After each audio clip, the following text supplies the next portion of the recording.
Away we go on the recording. So here we are on call 10 in Prosperity Essentials. Holy cow, ladies. I don't know about you, but this has gone really fast for me. I don't, would you agree that like, oh my gosh, we got 2 calls after this. This is crazy, crazy, crazy.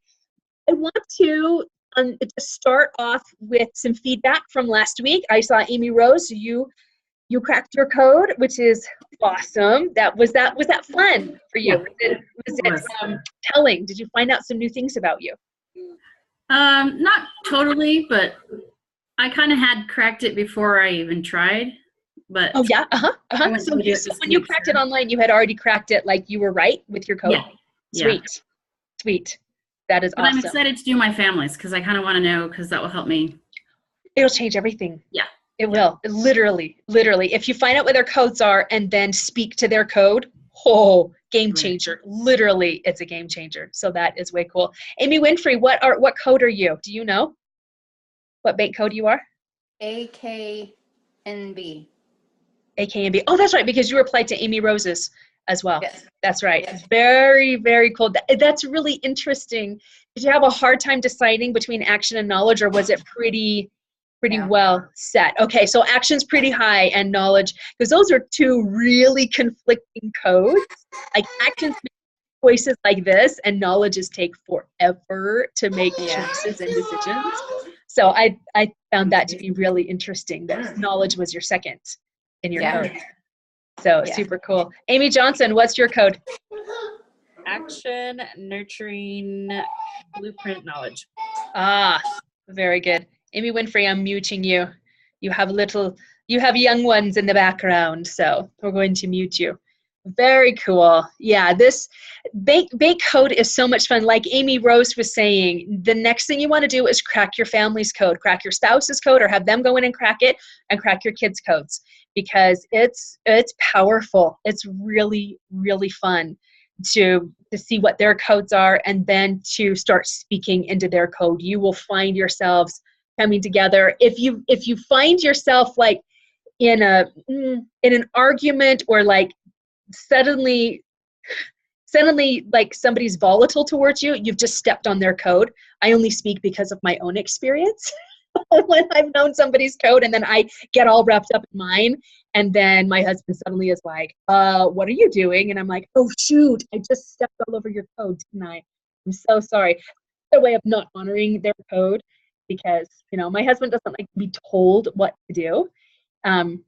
And so when I'm like, we're totally gonna go on a date, like even that, he's like, don't tell me what to do.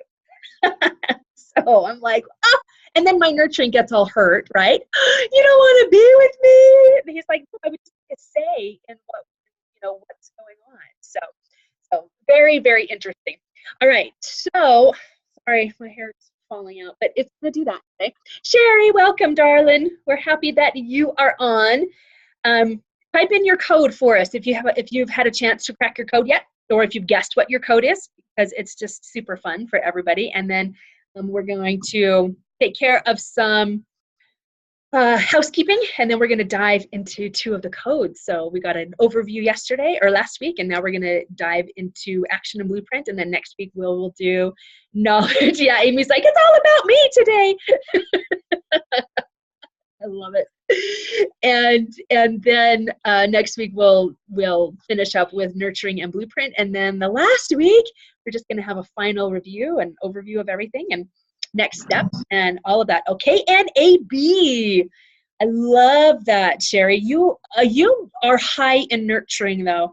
I know knowledge is your first, but you're high in nurturing because we have lots. Like, you're really easy for me to talk to, and usually knowledges who don't have high nurturing are not really easy to relate with, and you're super easy for me to relate with. So that is way cool. I am just pulling up my calendar to make sure that I'm not springing any new dates or times on you. Thank you so much, by the way, for being flexible. Since I forgot on our last call to make everybody aware of the day, we're on spring break, and so we're getting ready to go out of town and things, and so we needed to do it today. It looks like next week, though, April 3rd, we are good. And the following week, the 10th, we're good. And then do we have one more after that? I don't think we do, because we've just got 2 more after that. So yeah, so same time, same date, same place for our last 2 calls. So Sherry, this is interesting. I think I switch back and forth from K to N situationally. I am less K now than I used to be, for sure. It is really interesting.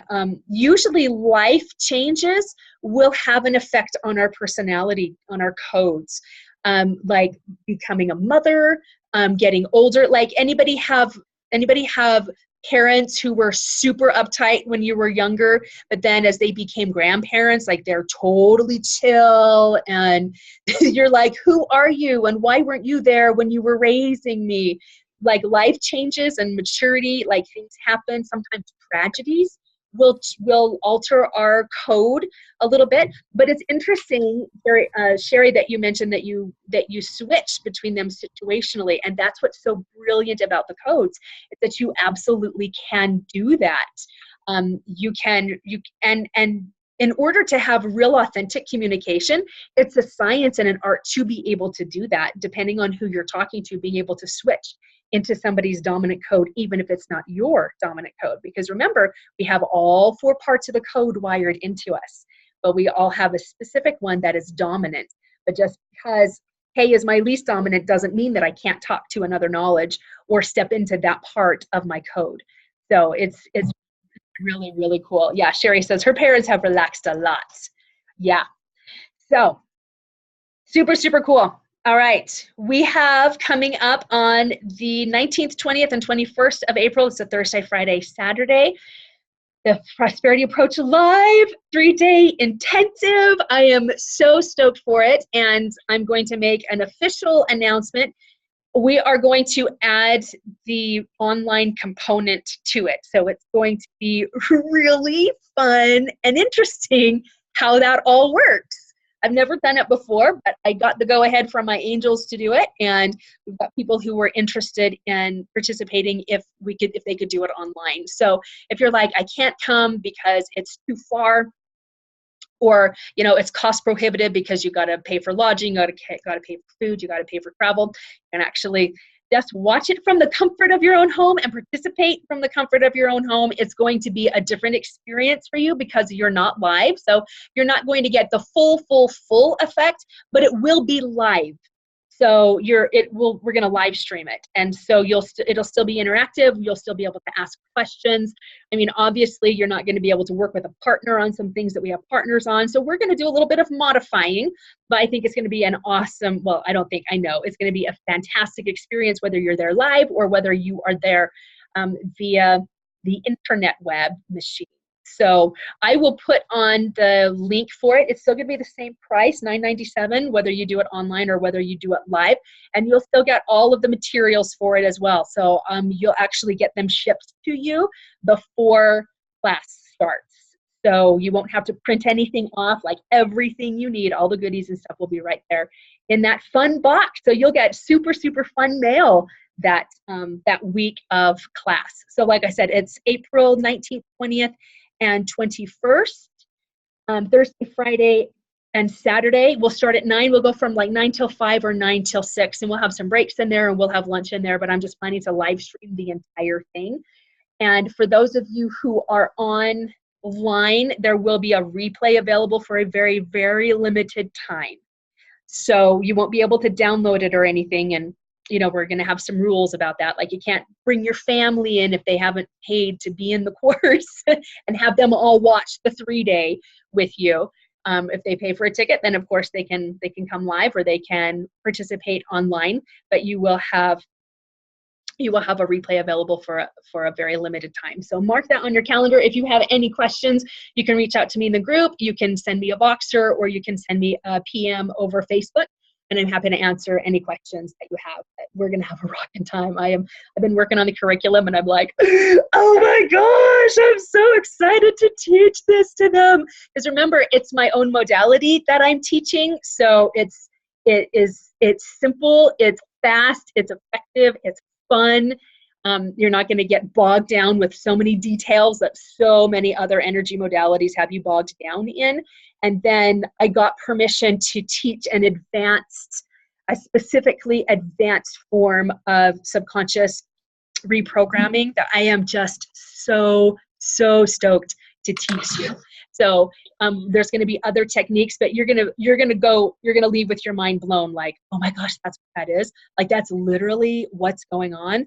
Holy cow, I can do this. This is so easy. We can get this done. And then we'll do fundamentals. We'll do bank code fundamentals for relationships on our third day. So that's going to be tons of value. Like, I'm not kidding. These are life skills, my friends, and they will change the trajectory of your life from this 3-day course.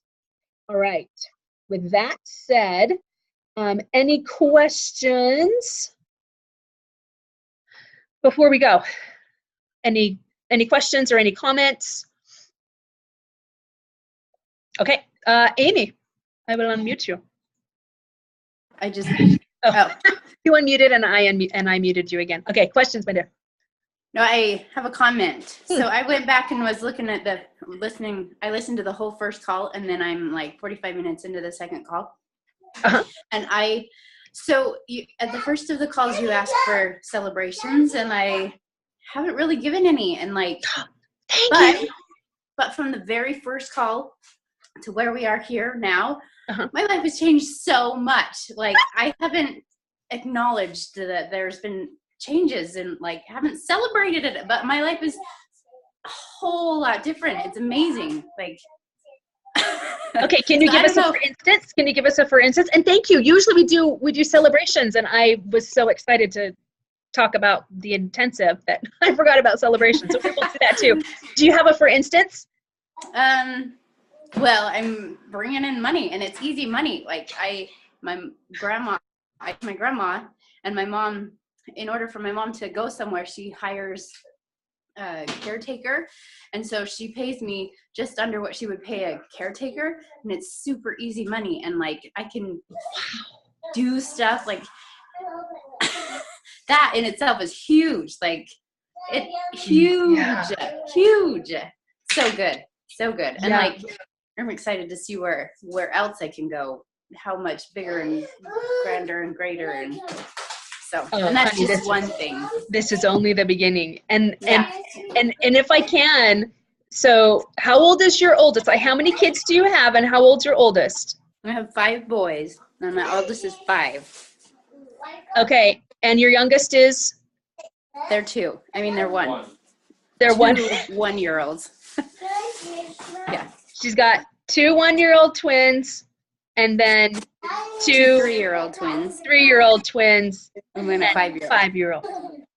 Yeah. And so this is a gal who was like, I have no time. And now look at what, and how do we make any money with 5 boys, 2 sets of twins, 5 and under? And Yeah. look at that. Easy. Yeah. Oh, I love that, Amy.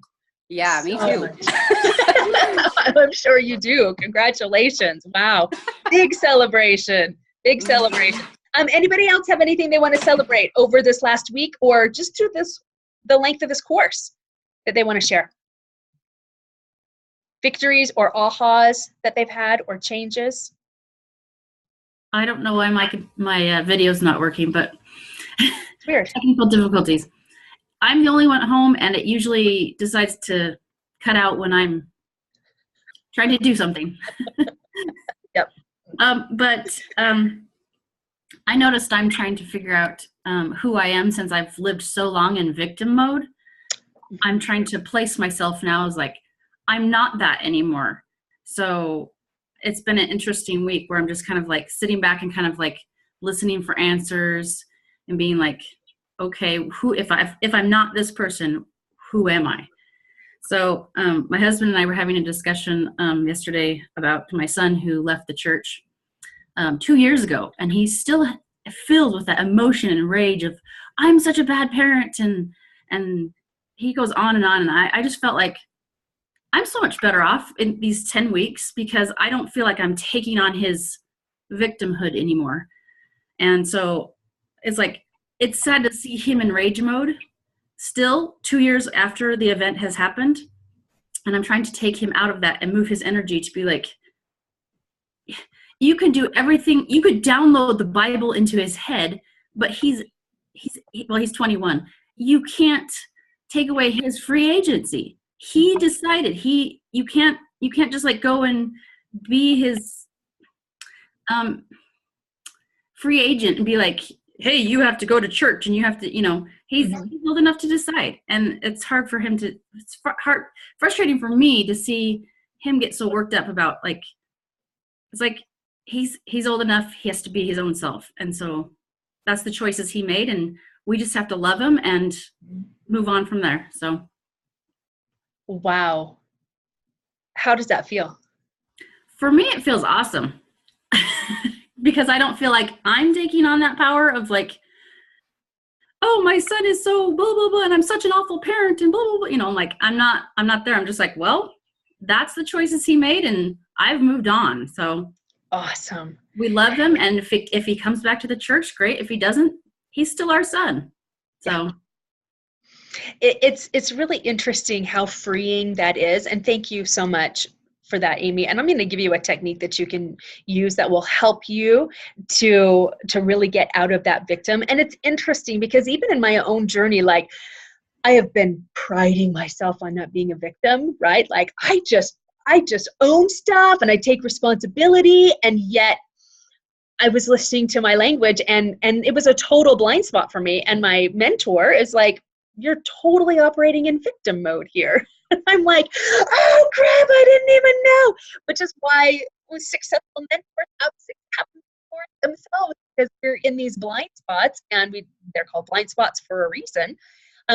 But it's interesting how much we do operate in victim mode because that's what we're taught to do.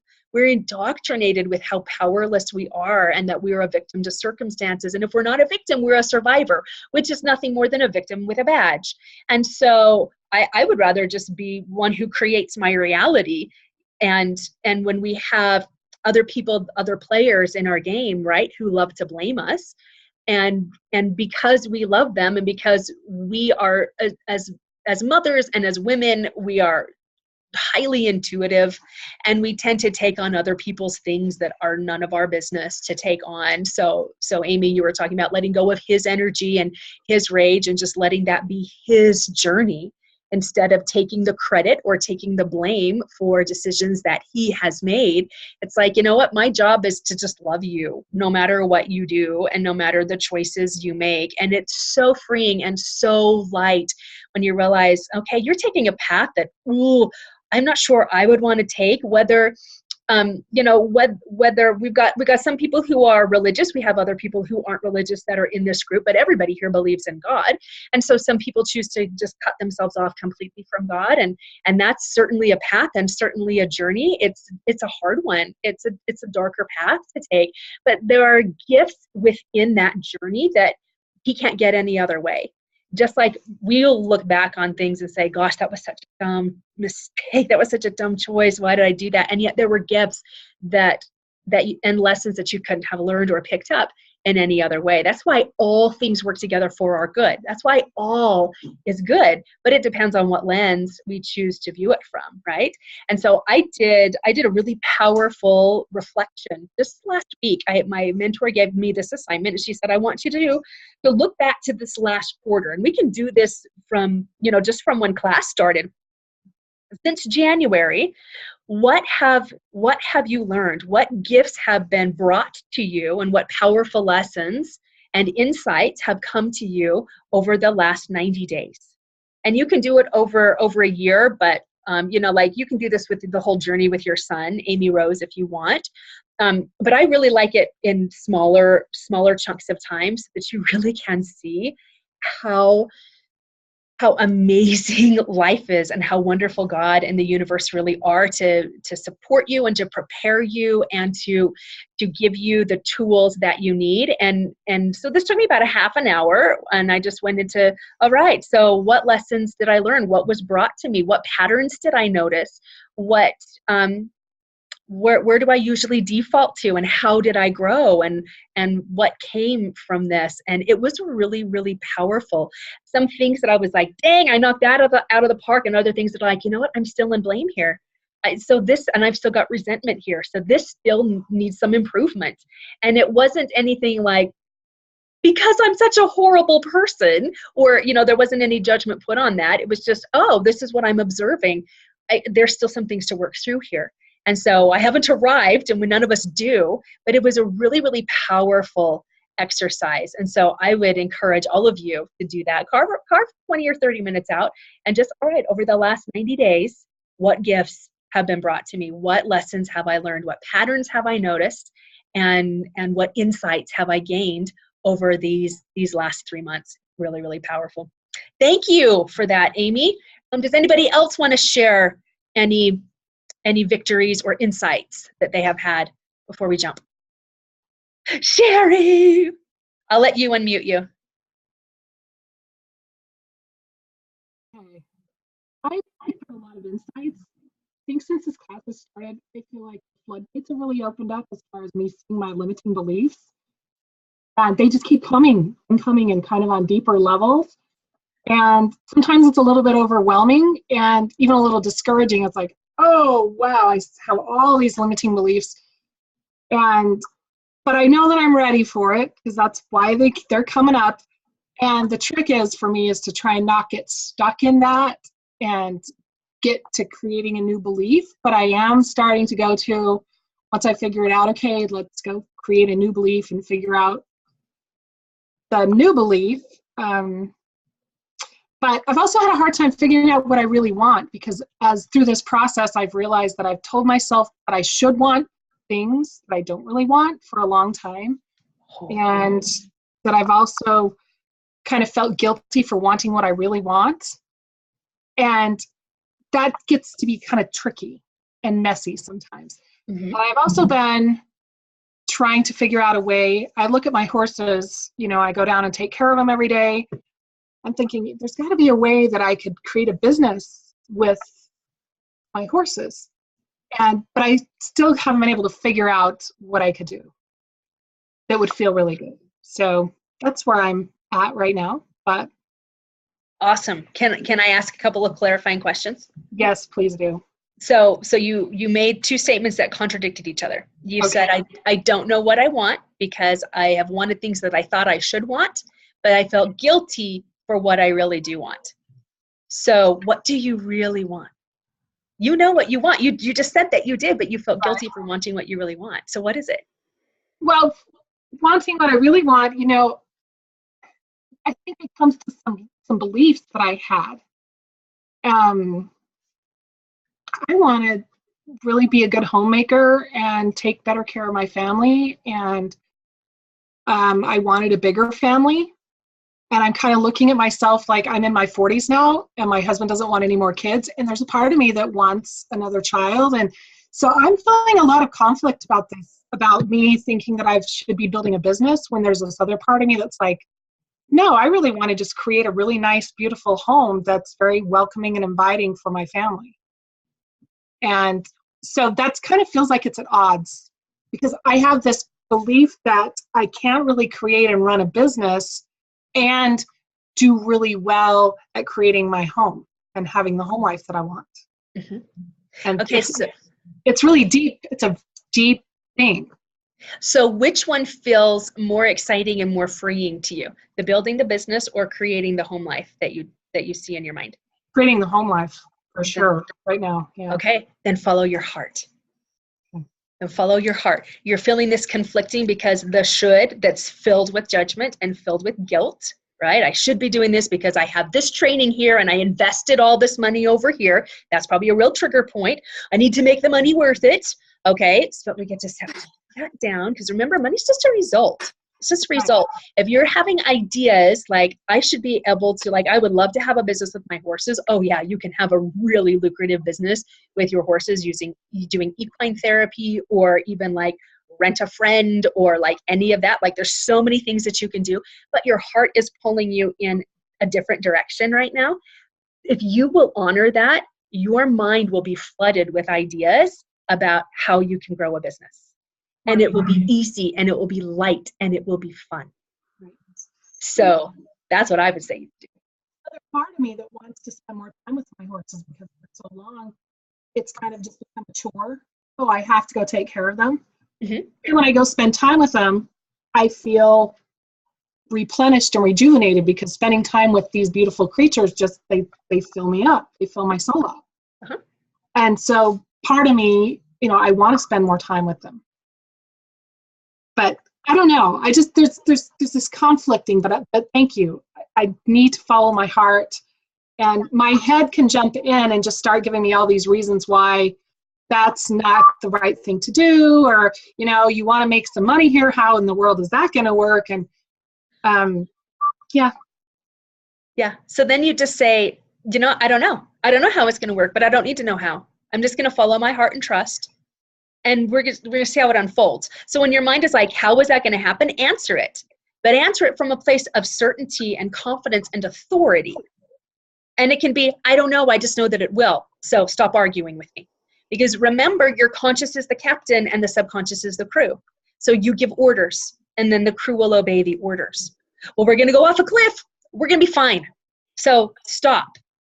Enough. We're going to be fine. I'm going to follow what my heart tells me to do just for today. So Sherry, what I can feel is you projecting into like 3 months down the road. Like, what about summertime? How about today? How about Monday, March 26th, 2018? Just for today, I'm going to follow my heart and do what it tells me to do just today and see how today unfolds and see what I get to do and see how do the horses feel heavy to me. Do I feel light with the horses too? Are you seeing what Amy Johnson is putting on the screen? Listen to your heart and keep on the sunny side. I love it. Oh, that's so nice. Just try it for today. Just experiment. Just experiment today. How do I feel and what do I accomplish? If really my goal is to create this really fabulous space in my home, then what am I going to do today to facilitate that?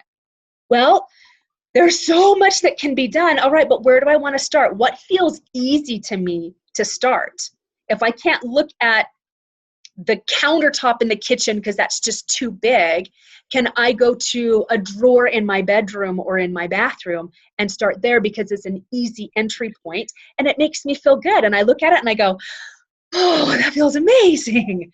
Wow, thank you. All right, what other easy thing can I do that's going to facilitate this really great feeling in my home? And then your heart will say, well, let's do this. Or maybe it will say, it's time to go with the horses. And then your mind will say, but we are doing this next, remember? But just for today, we're going to go to the horses. You see what the horses have to do. It's about flow. And you will find the balance that comes with that. It's a beautiful dance. But you will find your trust increasing. You'll find your faith increasing. You'll find your money increasing. Because now you are working within the world of possibilities. And you're not working within the world of the story any longer.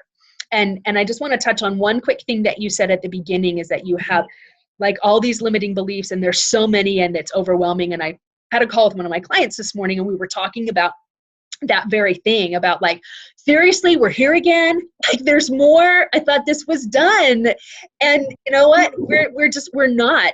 And what you can celebrate with that is I have now reached a deeper level of healing. Now my body says, hey, guess what? We're safe to release on this level. We're safe to release on this layer. Awesome. And it could be, and in fact, I had something very similar come up this morning. I had this grief come up and I'm working through a gratitude process right now. And I had grief come up that I realized stemmed from my mom's death. Okay, it's been almost 31 years. Really? We still got grief over that? Yeah, that's going to be part of life. From here until the end. It's not every single day, but instead of going, we're here again, and now I have to have a breakdown, it was, oh, I'm feeling grief. Awesome. So can I feel grief without coming apart? Yeah, I can, because in the past I couldn't. In the past it was like, and now I have to just lay down and let the tears come and be a mess all day. But I thought, can I just let it be? Can I be okay with it? Yeah. Can I let grief come without me crying off my makeup? Yeah, I can. Like I just decided. And then the grief was there for about 60 seconds, and then it was gone. So when those limiting beliefs come up and you find another one and you find another one and you find another one, it becomes this period of rejoicing, because look at the level that we've reached now. This is incredible. My body's ready to let go of another piece of it so that I can be even more whole and more healed. Thank you. Oh, look, I found another one. This is awesome. Look at what was running my story. But in the world of possibilities, who am I in the world of possibilities? And that is who I am. And that is what I live into just for today, just to see how I feel, just to see how it looks.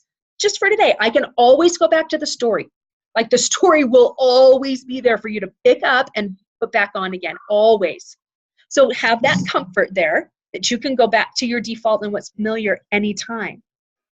But just try this new possibility on. See how it feels. It might feel like, oh, this is a little uncomfortable. It chafes a little bit over here. It feels a little bit big over here. But let's just wear it for today and let's see how we like it. And watch things open up. Is that helpful? Very good. Okay, awesome. Well, I'm excited to hear a report back if you chose to do that. So, okay, let's jump into bank code, unless anybody else is like, oh, maybe I've got something to share. We good? Okay, awesome. Okay. So remember, we're just going to do a quick review from last week. All of the codes have a color. Blueprint is what color? Amy said it. Amy Johnson, blue. What color is action? Red. And nurturing? Yellow. And knowledge? Green. Thank you, Amy Johnson and Amy Rose. So they all have their distinctive colors, but remember, we don't refer to them as their color. We refer to them as blueprint, action, nurturing, or knowledge, or just the first letter, B-A-N-K. Oh, she's being such a K. Oh, you hurt my N. So we don't refer to them as their colors because there are other assessments. I think it's the color code who does that.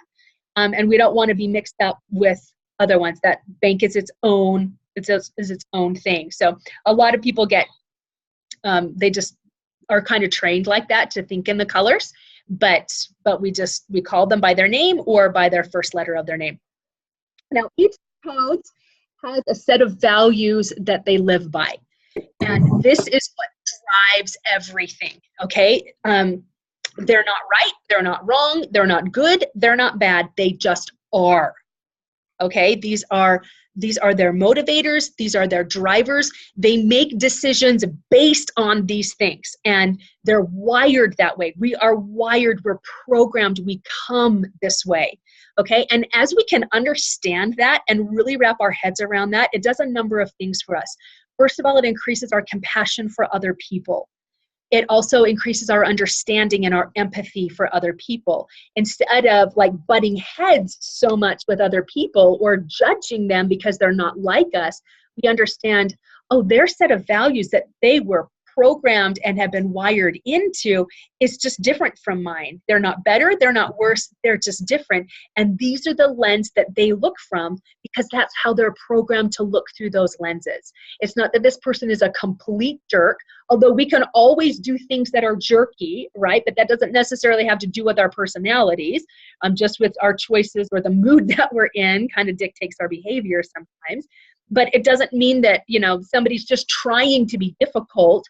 It just comes naturally, okay? They're just wired that way. Okay, somebody got that. I heard a giggle. It just comes naturally. It's all good, all right? So it helps us to increase our level of understanding.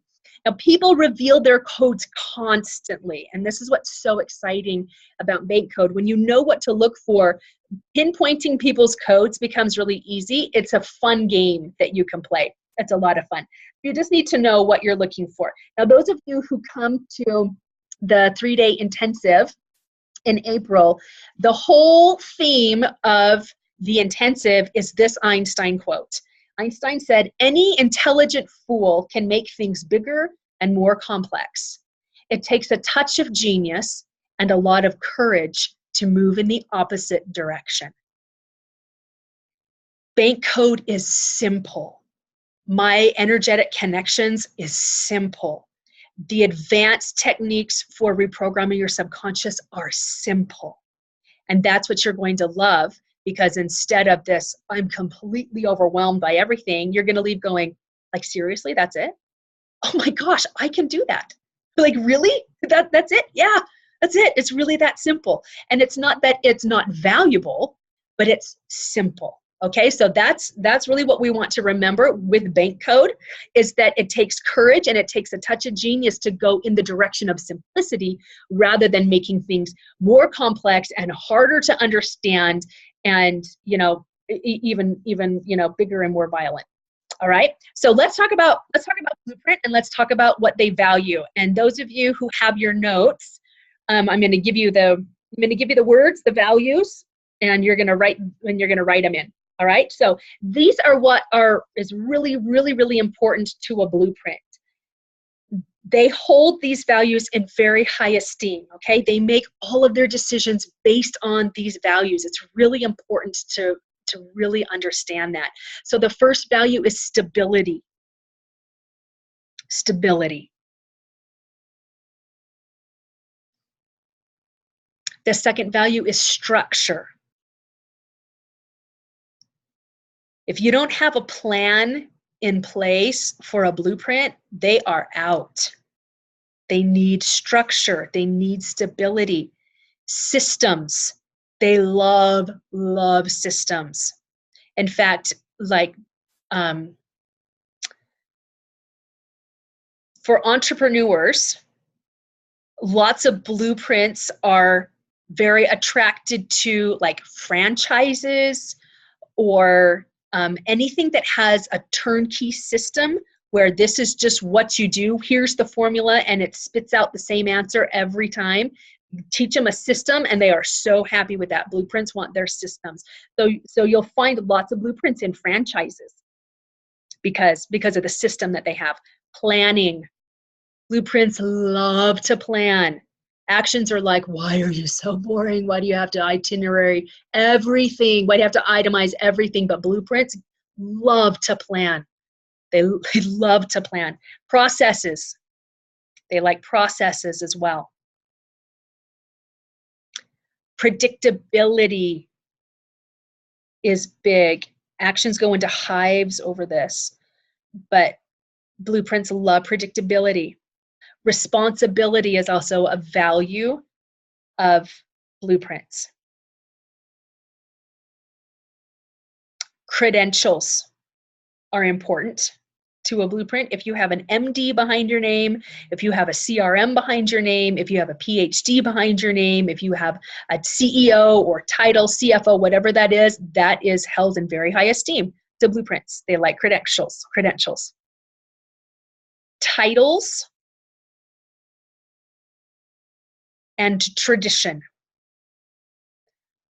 are the 12 values of the blueprint. Now, just knowing these values, does anybody just jump out at you that you know within your circle of influence already that's like, oh, they're totally a blueprint? If somebody comes to mind, write it down.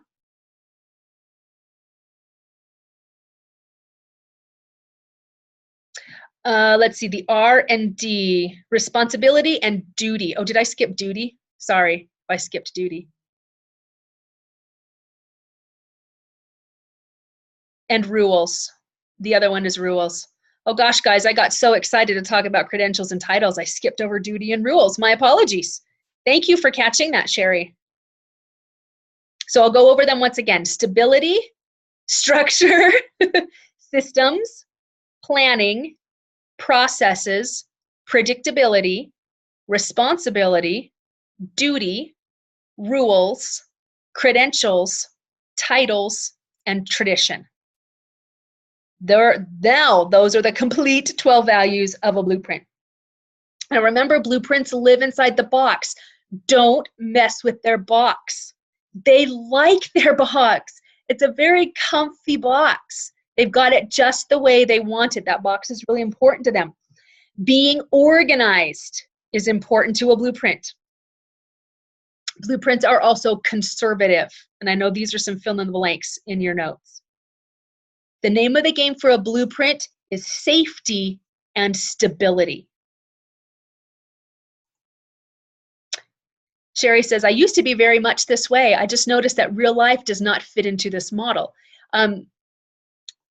True, true, and yet a quarter of the population live by this, right? Yeah, after getting married and raising kids, yeah, like you will follow the rules. Yeah, you tell a 3-year-old that.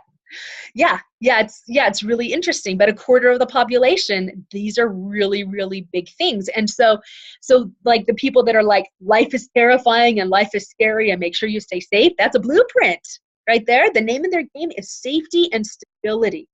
So how do you think a blueprint would feel about a budget? Thumbs up or thumbs down about a budget? 2 enthusiastic thumbs up about the budget. Absolutely, those are big. In fact, everything revolves around the budget. If it's going to break the bank, they want nothing to do with it. So if you're talking to a blueprint and you have a program or you have a product that is going to stretch their budget or even blow their budget to pieces, you have to talk to them about the opportunity cost for not using your product or service. You have to show them how they're actually going to miss out on further opportunities or more money in the long run. That it's actually, or have a plan for them. or how, yeah, I mean, if you've got a plan, if you want to do a payment plan for them or whatever so that it can fit within their budget, yeah, definitely. But in order for them to get over that budget hump, you've either got to find a way to get it into the budget or talk about it's actually going to cost you more not to do it than it will to do it.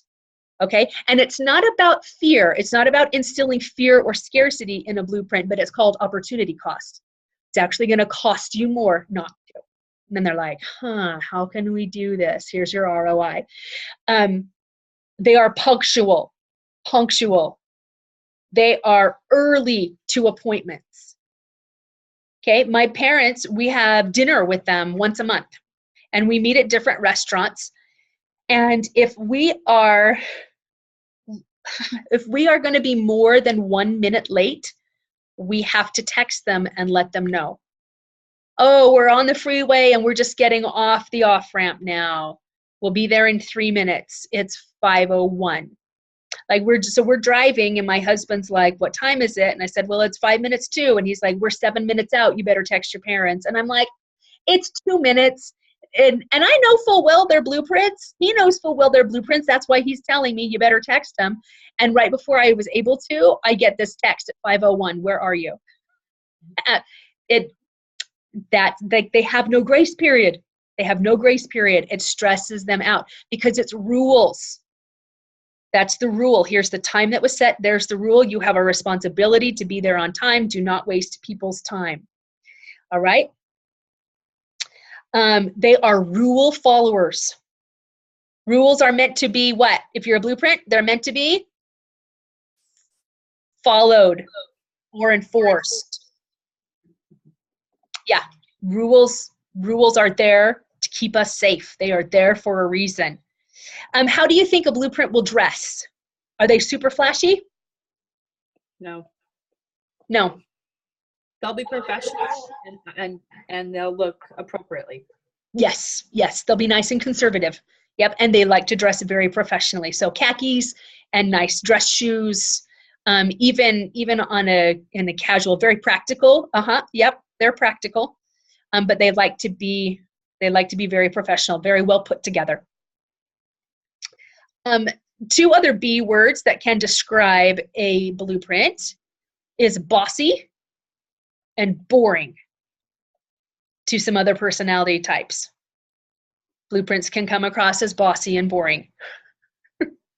You know, and you'll hear me say this in the 3-day. It's not that they're bossy, it's that they're the boss. It's not that I'm bossy, it's just that I'm the boss. That's a blueprint. It's definitely a blueprint. Now, they also have great strengths, and this is what's so fantastic about bank code, is that we play to the strengths and we really talk about what makes them so fantastic. In every single code, we talk about their strengths. So their strengths are planning. If you're going on a trip and you've never been to where you're going to go, you want a blueprint on your team. They will plan that sucker, and it will run flawlessly, and you'll have a fabulous time. Organizing. They're really good at organizing. They're fantastic at managing and implementing. They're really good at sequential thinking. We got to do things in order, so it makes sense to do this over here. Like if we have to go grocery shopping and we have to hit 3 or 4 different places, my husband's like, okay, what do we need to get here? And then we're going to go over here, and then we'll do this so that we don't have to backtrack anything, and then we can be the most efficient with our time. So sequential thinking is really good. Following systems, they're really good at following systems. Logistics, details. Oh, if you get somebody who just loves the details, that's a blueprint. They love that. They're very disciplined. They are tenacious. They're really good at responsibility and commitment. So if you need something done, ask a blueprint. They will get it done. So if you're running a business and you don't like the paperwork part of it, and you don't like whatever, you're going to want a blueprint to take over the paperwork, because they'll get it in folders, they'll color code them, they'll get them dated, they'll put everything in order. Like they'll get your office on a system so quickly, and it's so much more efficient that way. So there are certain professions that blueprints are attracted to, and there are professions that all of the codes are attracted to. So some of the professions that you'll find blueprints in are the military, teachers, blueprints all over the place in the education system, police, management, and government workers. You got a fair bet that if that's not their dominant code, they are high in blueprints if they're in any of those professions. Now, if we're going to greet a blueprint, how do you think that they like to greet? Handshake. It's traditional. Yes, handshake. Absolutely. Particularly in our culture, in the American culture, not every culture greets with a handshake, but if they do, like in Asia, their handshake, their greeting is a bow. So they would have a nice, respectful, deep, traditional bow. Yeah, blueprints are awesome. Blueprints are tons of fun. And well, depending on who you're talking to, they are so valuable to have around. They are really fantastic. They're fantastic people. They will have your back. They are loyal to a fault. They are, now my husband is a big blueprint, and we both do crossing part-time as crossing guards. And one of our friends got in with the other city that we've always wanted to be in that pays the same, and she got exactly the crossing he wanted. And then she decided she wanted to come back to where we were. So she was like, Jeremy, why don't you just apply for Murray City, and then you can just take my crossing, and then I'll take yours and come back to Unified. And he was like, no, I don't want to leave anybody in a lurch. So even though it's exactly his dream, he doesn't want to let anybody down. His commitment is to the end of the school year. So he's going to stay where he is till the end of the school year, even though a move is more advantageous to him with his schedule, and it puts him so much closer to work. He's very, very loyal to who he works for. So, and that's a blueprint for you. All right, any questions about blueprints or any observations in your world about blueprints? And we're going to tell you so many stories at class, at the intensive, to really drive it home about these different bank codes. But any questions, or are we good to move on to action? Okay, yeah. Amy, can you guess what Amy is? Anybody, take a wild guess at what Amy Johnson, what is her dominant bank code? Just by looking at her. Oh yes, Sherry, nailed it on the head. Action. All right, so actions. They are on fire. That's why the action is red. Yeah, see this? See this? Exactly. Like Amy is the perfect representation of an action. I absolutely love it. It's like they drink energy drinks like water. And it's not that they literally do, but that's how they behave. Like that's all they ever drink is Red Bull because they have so much energy and they like to go fast. They talk fast, they move fast, they make decisions quickly. Everything is fast for an action. They love, love, love to be treated like celebrities. Okay? Now remember, these are values. This is how they are wired. It's how they are programmed. And we tend to judge other people, like actions get judged a ton. All of them get judged a ton. But actions really do but this is how they're wired. This is how they're programmed. Okay, so we'll talk about some of the judgments that are made against actions, but let's talk about their values first of all. First and foremost is freedom. They value their freedom over anything else. Flexibility is next. Spontaneity. They love being spontaneous. Love it. Action is another value of actions. And isn't that interesting? Now, these all values came from Sherry actually putting these groups of people together in a room and asking them what they valued the most. And she did this research for years. And so these are what each of the dominant codes came up with their values. That they make decisions based on this. So remember that. Buying decisions. They're buying decisions based on these values, and action is one of the values that drives an action. You tell me it's exclusive and I'm all in. Ah, you hear that? Exclusive. You hear it, it's exclusive, and she is all in. She wants a piece she wants that pie. She doesn't want a piece of it, she wants that whole pie. Absolutely. Yep. Opportunity.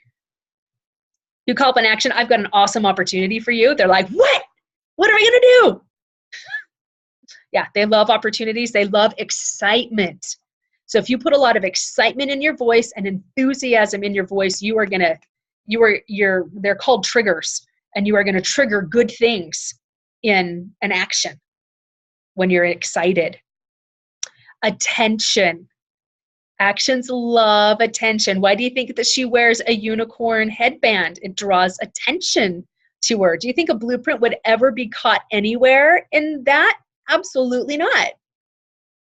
But actions love it. They love attention. Stimulation. I had a friend who we were going to seminars together, and she has high action in her.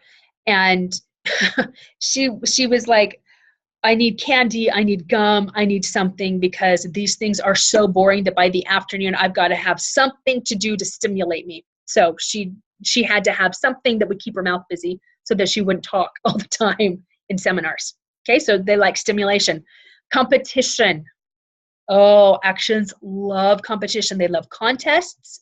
They love, why do you think so many people have like leaderboards? Who's on the leaderboard? They love contests. They love competition. Along with competition, they love winning. And it's not like, it would be nice if I won. They must win. And they will do whatever they have to do to win. Amy Johnson. They will also judge circumstances based on if they can win. In other words, I will not participate in something if in my mind I do not believe that I'm going to win.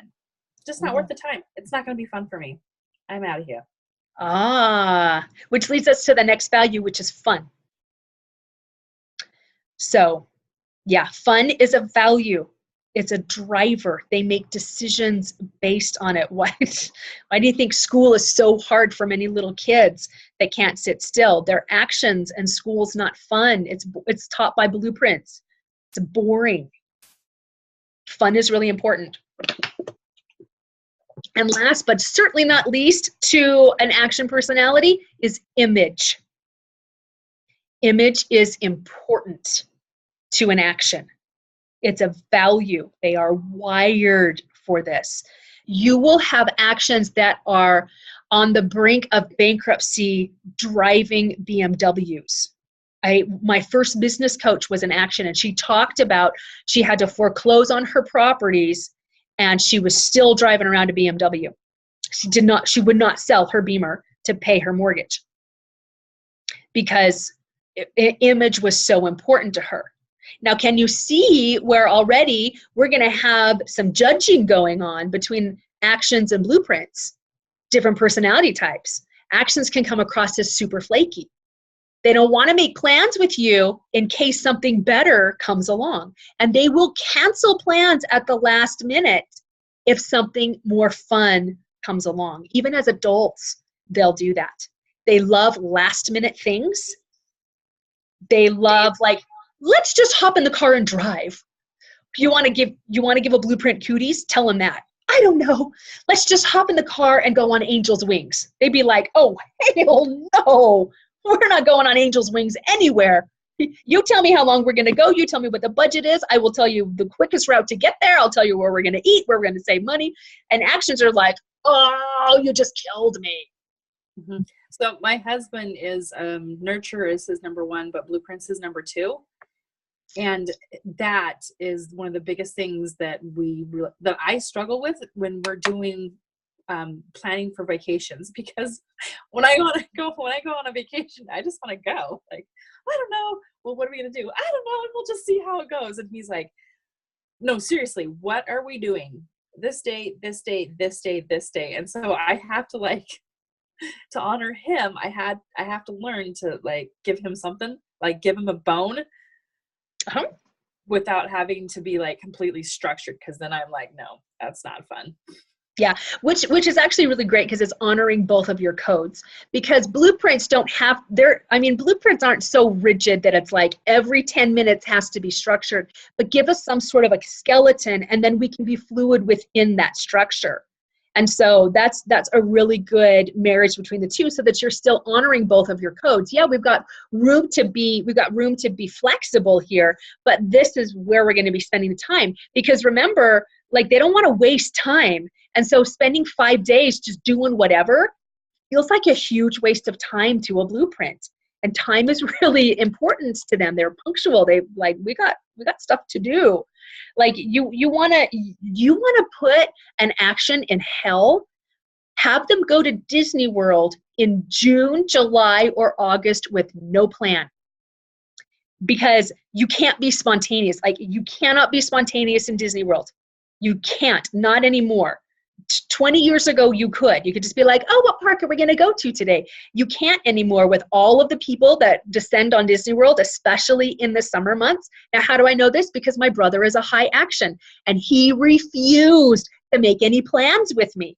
Now, I have been to Disney World a number of times. And remember, I am tied at number one spot at Nurturing and Blueprint. And not only am I tied at those spots, so I'm high blueprint, but I have been to Disney World many times. So I know what he's walking into, and he is not going to have a good time if he won't plan. And he's like, oh, don't make me plan. I just want to go and just do what I feel like doing. And I'm like, dude, you're going to spend 4 hours in line when you go with that attitude. I promise. What are you doing? I ended up meeting with his 10-year-old son to at least get their reservations made for meals. Because, like, he didn't want to do that. Don't tie me down to what I have to eat when I have to eat it, because maybe I'm not in the mood to eat it. Like, it was so funny, right? Amy's like, yeah, that's totally in action. Totally in action. And he's like, oh, don't take me to Disney World. There's too many people there and I can't do what I want to do. And it was actually really funny. I'm a discouraged blueprint, I think, by my own action tendencies. Sometimes we can go in conflict, right? If we are high in our codes, remember, if you've got high in all of your codes, we call you a divergent. And there can be massive amounts of conflict in that, because in one moment you want to do this, but then you've got this other part of you that's like, what are you doing? Don't do that. I used to be so structured and a government worker. Oh, yeah. So you fit that mold really, really well. But blueprints last on your list now, isn't it? Or is action last? Blueprints last now? Wow. Yeah, that's just fascinating. Fascinating to me. All right. So actions live outside the box, obviously. So that whole So that whole rules were made to be, if you're in action, what are they made to be? Broken. Yep. Rules were made to be broken if you're in action. Image, again, is very important to actions. Very important. They dress to impress. And I love my brother. And actions are so much fun. They value fun, and they are fun. They are the life of the party. They're funny, they're entertaining. Like my brother he is a very successful Snap-on dealer in St. George. He owns all of Snap-on. So Sherry, if you ever see a Snap-on truck driving, that's my brother's company. He owns all of St. George. He owns part of Cedar City. Like, he is wildly successful, and he makes sure everybody knows that he is wildly successful. So they've got a house, they've got the nice pool with the cliff you can dive, they've got the water features, they've got the 40-foot motorhome, they've got the boats, they've got jet skis, they've got all of these toys. They have the Bose speakers that they've wired through the whole house out onto the patio in the pool so that you can have music while you're swimming. Like, he has all of that. And actions are a freak ton of fun to be with. My brother is so funny, and he's so engaging, and literally he's the life of the party. And we as his siblings appreciate that so much, because we can go to St. George and we can be at his house and we can swim in his pool and we can go in his motorhome, and we don't have to pay for it. We don't have to take care of it. We don't have any of those responsibilities, because that's all on him. So everybody is happy with that. Oh yeah, your family knows him. Tim Adams is his name. Timmy Tools is his thing. If they're mechanics, they will definitely know him. I'm gonna get through. I'm gonna get through this. I have so many stories I can share, but I will save them, because we're gonna get through their characteristics and how to tell them apart. If we've got a little bit of time left over, then I'll go into some stories. Let's see. Okay, they want to be the center of attention. They really like that. Sherry calls them their movers and shakers and millionaire makers. That's what she calls actions. Movers and shakers and millionaire makers. Most people want to be in action. Like, they really do. Most people want to be in action. However, actions can also be regarded and described as flaky and irresponsible. And there's another A word that can describe actions, which is arrogant. I know where you were going, Amy Johnson, with that A word. And yeah, sometimes they can be described that way as well. But that's along the lines of arrogancy. Yes, it is. It's true. So, but they have lots of fantastic strengths. The reason why they can be described as flaky and irresponsible is the whole spontaneity thing. Because they don't want to make plans and they'll cancel on you at the last minute. They believe that the party doesn't start until they arrive. So fashionably late it's not really fashionably late. It just doesn't start until they get there. And that's just how they are. So if the party starts at 7, they are not going to be there at 7, because the other really fun people aren't there till 7:20 or 7:30. So that's when they're going to show up.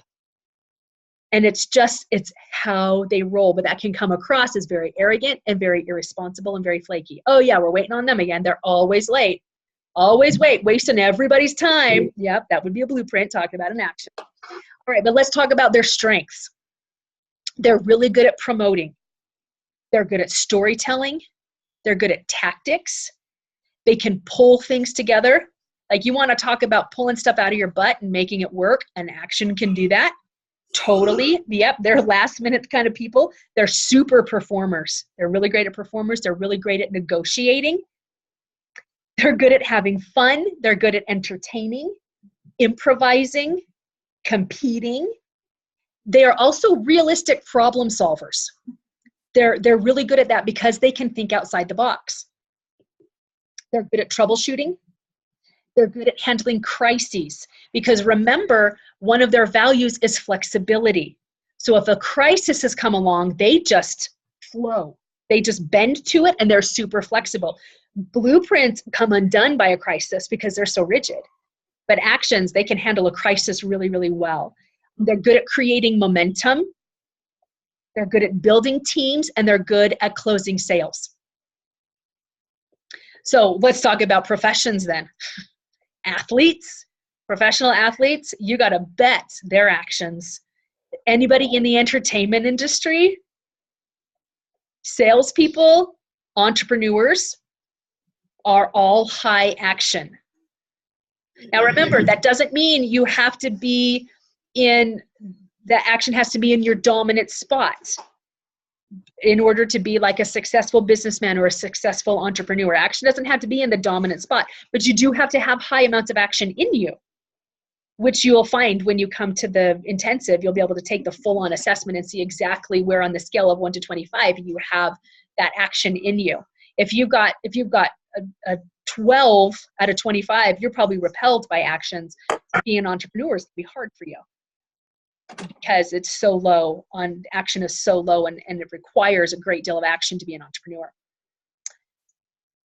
Deal killers, if you are not, well, if you are in action, if you are not dressed like you're a member of a winning team, it's a deal killer. So if you come to a meeting with an action and you don't have something designer on you, you will be judged for that. That's important. Or if you don't look like you're well put together. So have something, like a nice piece of jewelry. I've got Dooney and Burke, which is a designer bag. But I happen to love the Disney print that they have. So I love my Dooney and Burkes, and I've got a Dooney and Burke wallet, but that's really all the designer stuff that I have. But if you can have something that's like that, something that's a designer or a brand name, if you know you're meeting with an action, it is worth the investment, because believe me, they will take notice. They might not say anything, but they'll take notice and they'll judge you. If you're not dressed like a winner, they don't want to be on a losing team. They want to be on a winning team. So you need to convey that image to an action.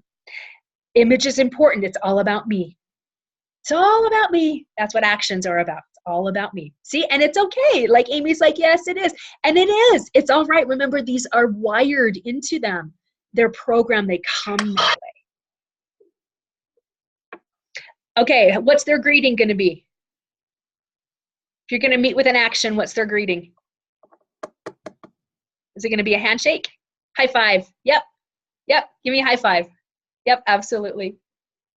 Now, can you see how vital it is to know what code you're dealing with in a sales presentation, for instance? So important to know, and it changes the whole way you present something. I can take, and it's the same exact thing that you're presenting, but your approach has to be completely different. If I'm talking to a blueprint, I cannot talk about how exciting it is. I can't talk about how ground floor it is and it's never been done before, and don't ask for details. Just know that we're going to make $1 million. Like, I can't say that to a blueprint. They will be like, where's the nearest exit? On the other hand, if I'm meeting with an action, I must talk fast. I must have excitement and enthusiasm in my voice. I have to talk about how fun it is. I have to talk about what our track record is, if we're on a winning team or not. I have to talk about how much money they can make. They want to know what their bottom line is. Am I going to make money at this? Yeah. How long is it going to take me? The shorter, the better. Well, awesome. We're part of a team. I will set you up with other actions, and you'll be making money in a matter of days or a matter of months, depending on what the opportunity is. Okay, so that's why it's so important to know people's code, so that you're delivering the right presentation in a way that speaks to them and triggers those values in them. Like, oh yeah, oh, this is so much fun, and these are the goodies that you get when you reach this and this level, and oh, this is what you can do. All right, so most people tend to get upset that other people aren't like them, but bank code turns that all on its head, because we all have part of the codes within us. And so we can respect that, oh, this isn't my dominant, but I can step into this and make it my dominant while I'm in a conversation with you, because I know what makes you tick. And there's, there's parts of me, like if there's a lot of action in me. Competition is not one of them. Winning isn't necessarily one of them. Image is, though. Image is important to me. Action is important to me. Flexibility is important to me. And so I know what that feels like to have somebody talk to me about that, about, gosh, imagine setting your own schedule. Imagine how much fun you have, and, being able to get your hair done and your nails done and wearing the fun Jimmy Choos, and, like, dang, that if you have a VIP day, this is what we do at the VIP level. And this is just for you, because it's all about you. I had a photo shoot done a couple of years ago, and she had her lower package, and then she had her VIP package. And her VIP package and her lower package, you got your hair and your makeup professionally done. But in the VIP package, she followed you around all day and freshened up your makeup and freshened up your hair. And I was like, oh, I want that. And she was like, I was just going to sell you the lower package. And I'm like, no, I want red carpet. Are you kidding? Like, she totally spoke, and she didn't even realize she was doing that, but she spoke to that action part of me that wanted to be treated like a celebrity. So it was really interesting. But when they've got high action, we need to talk about what some of the exclusive things are and how high end this is. That's really important. No, and what's interesting too is that instead of getting upset, this can be something that you just laugh about. And you just, if you're not that dominant code, rather than getting your nose tweaked out of joint, you just realize, oh, right, they're in action. Oh, okay, I get it. I totally get it. That's why she totally stood me up or passed me over for somebody else. But they're super flexible too. So if you have like tickets for a last minute thing, you can call an action and be like, hey, you want to meet me in a half an hour, go to a concert? And they'll be like, heck yeah. Let me make sure the kids are okay and we'll go. But like they will literally do that. They'll drop stuff. So they're super flexible that way as well, and they're a lot of fun. All right, I'm going to end with one quick story. So the CEO of Bank Code, Sherry Tree, is high action. She's actually divergent, but she has high action. Action and nurturing are her two really high ones. So, and her business partner is high action. And then the COO, I think, like the top three people are all action in their dominant code. And so to take this training, to be able to teach it, we had to fly to California and take a live 5-day training with all of the different levels. And I have to tell you, to watch 3 actions try to deliver a training was funny and so frustrating at the same time. Because they're like, pew, pew, pew. Like, not only would they squirrel all the time, but then they would steal the microphone from each other because it was their turn to talk. And it was their turn to talk. And now it's my turn to talk. Can I just say this thing? And then we'll be done. In fact, Sherry was gone for some of it. Her dad was in the hospital, and so she wasn't there for the whole training. And they decided they were going to do this really big thing to welcome her back. And so one of the women got up and she was like, so this is what Sherry has done to change my life. And she just goes on and on. And I think she talked for between 10 and 15 minutes to introduce Sherry and bring her back to the stage. And it was all about her. It wasn't about Sherry at all. It was all about her. And she kept saying, and I'm almost done. And then we'll bring Sherry on the stage. But then this, and this. And I was like, oh my gosh, somebody ripped that mic out of her hands right now. And Sherry just was like, hooray, I know I'm here. And I was like, oh, thank you, Lord. Holy cow. That was painful.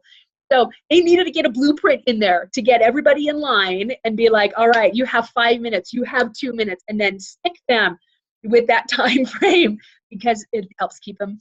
They got to stay organized, because actions just are not organized.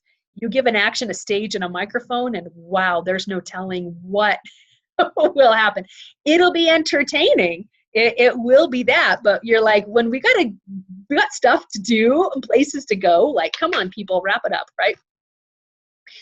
Okay, that is it for the introduction to Blueprint and actions. Has this been fun for people to learn more about this? It's so fun. It's so simple, but it's so fascinating all at the same time. So we are over our time. Well, I tell you between an hour and 15, an hour and 30. So, hey, I'm doing good today.